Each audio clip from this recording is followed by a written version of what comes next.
Asante sana na karibu. Praise the name of the Lord. Thank you so much. Please, let's be seated, those who are, Pastor T, I've always admired you, to be frank with you, but sitting here and listening to you, I've almost asked, how do you become a member of this church? Because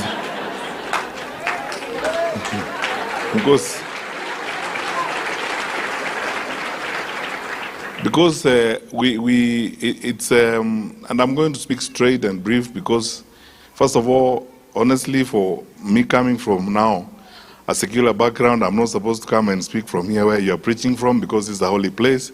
But thank you so much for giving us the honor to be here and to attend church service today.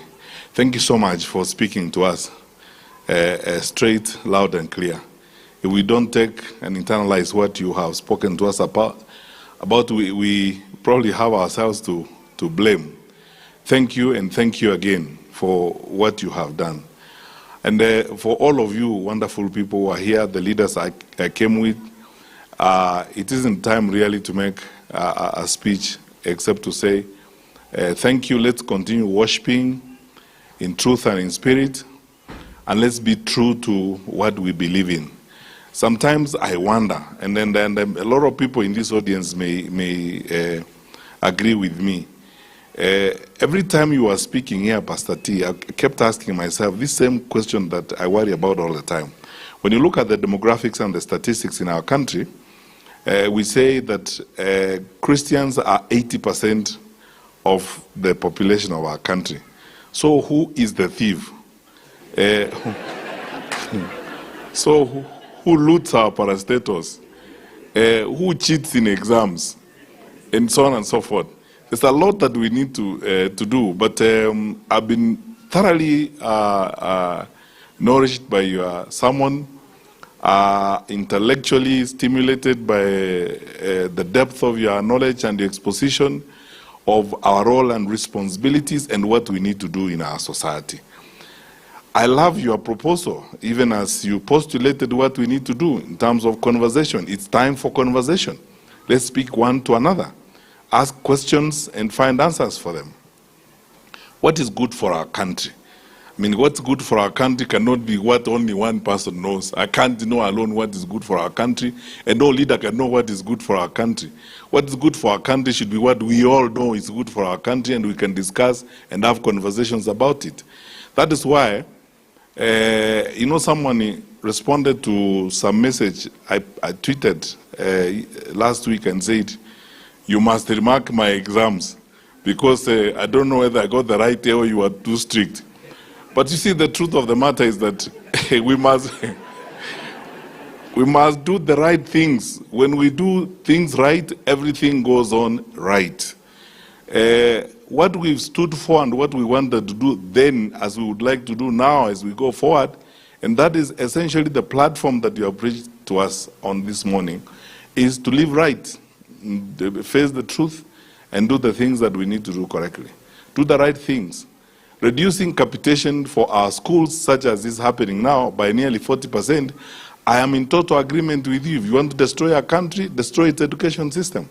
Some of the decisions that have been made and are being made are not right. So all of you wonderful people who are here, plus myself, are the ones to team up together and make the right decision for our country. No one is going to make it for us. All those countries that Pastor T has made reference to this morning, where he met the wise people in Korea, and where he met all these smart people in the UK, they were built by people who loved their country enough to do the right thing.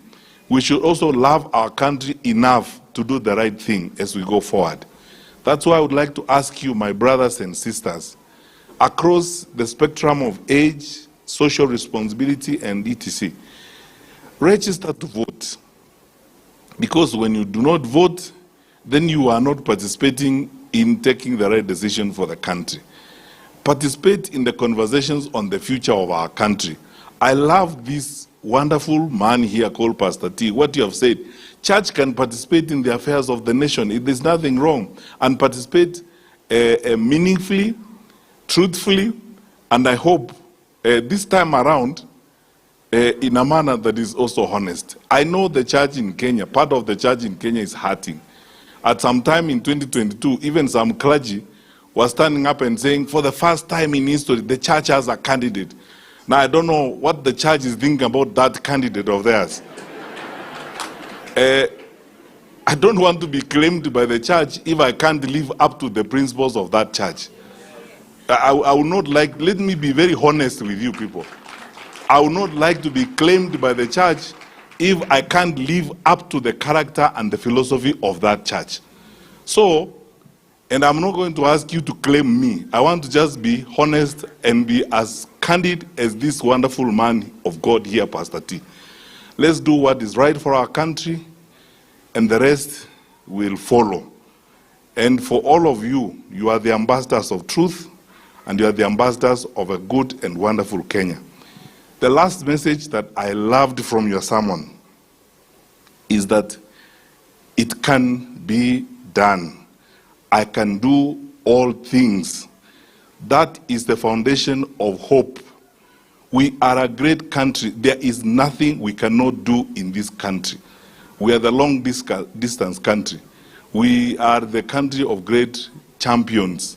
We can achieve a lot if we pull ourselves together and say no to those things that set us back.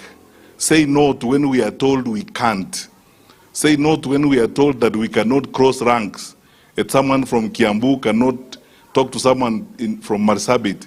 That someone from Burji or someone from Tana River cannot be president of the country. Say no to all those things and then march forward and do the right thing for the country. So I love your message of hope that we can do all things through Christ Jesus who strengthens us. But also the belief that everything is in our mind. The belief that if we want to change things, we actually can change them. And the hope that our better days are ahead and we are going to do good for our country. So as we conclude this, I want to ask you, my brothers and sisters, let us truthfully and honestly pray for our country, pray for each other, have honest and candid conversations about the future of our country, support one another, not because of where we come from or who we are, or whatever the case is, but just because we are Kenyans and wish us to have a good country. And may the Lord strengthen your good hands for the good work ahead and bless you.